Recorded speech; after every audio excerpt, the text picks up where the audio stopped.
Welcome to Deepu channel. ఈరోజు మనం తెలుగు లెసన్స్కి సంబంధించి 8th క్లాస్ 3rd లెసన్ శతక సౌరభంలోని 5th పద్యం దాని భావం చెప్పుకుందాము. ఈ వీడియో చూసే ముందు ఈ ఛానల్ని ఇంకెవరైనా సబ్స్క్రైబ్ చేసుకోకపోతే కనుక తప్పకుండా సబ్స్క్రైబ్ చేసుకోండి. పక్కనే ఉన్న బెల్ ఐకాన్ కనుక క్లిక్ చేసినట్లయితే ఈ వీడియోకి సంబంధించిన ఈ ఛానల్కి సంబంధించిన అన్ని నోటిఫికేషన్స్ కూడా మీకు వస్తూ ఉంటాయి. కాబట్టి తప్పకుండా సబ్స్క్రైబ్ చేయండి. వీడియో ఎండింగ్ వరకు స్కిప్ చేయకుండా ఎండింగ్ వరకు చూడండి, లైక్ చేయండి. ఇంకా మనం లేట్ చేయకుండా టాపిక్లోకి వెళ్ళిపోదాం.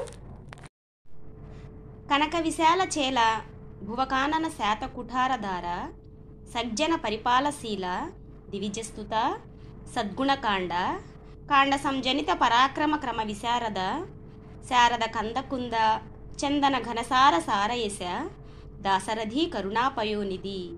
ఇదండి 5th పద్యం. దీని భావం గనక మనం చూసుకున్నట్లయితే, దయకు సముద్రుడవైన రామ, బంగారంతో నేసిన విశాలమైన వస్త్రాలను ధరించావు. పదునైన గొడ్డలి అంచుతో సంసారమనే అడవిని నాశనం చేసి సజ్జనులను రక్షించావు.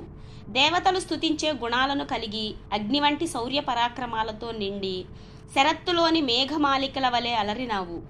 నీవు మంచి మల్లెల వలె, గంధం వలె పరిమళాన్ని కలిగి పచ్చకర్పూరం వంటి కీర్తితో మెరుస్తున్నావు. ఈ పద్యం యొక్క భావం కనుక మనం చూసుకున్నట్లయితే, దయకు సముద్రుడవైన రామ అంటే సముద్రం ఎంత విశాలంగా ఉంటుంది, అంత విశాలమైన మనసు కలిగిన ఓ రామ, బంగారంతో నేసిన విలువైన వస్త్రాలను ధరిస్తావు నువ్వు.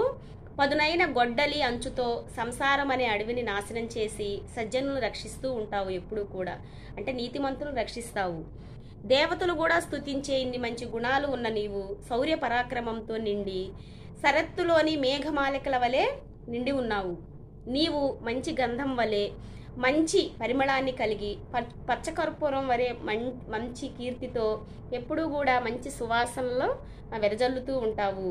ఇంత గొప్పవాడమైన నీకు ఏమిచ్చినా సరే మేము నీకు అదే నీవు చూపించే ఆ దయకు మా ఏ కూడా సాటి రాదు అని ఈ పద్యం యొక్క భావం.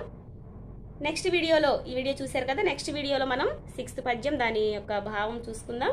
అంతవరకు బాయ్.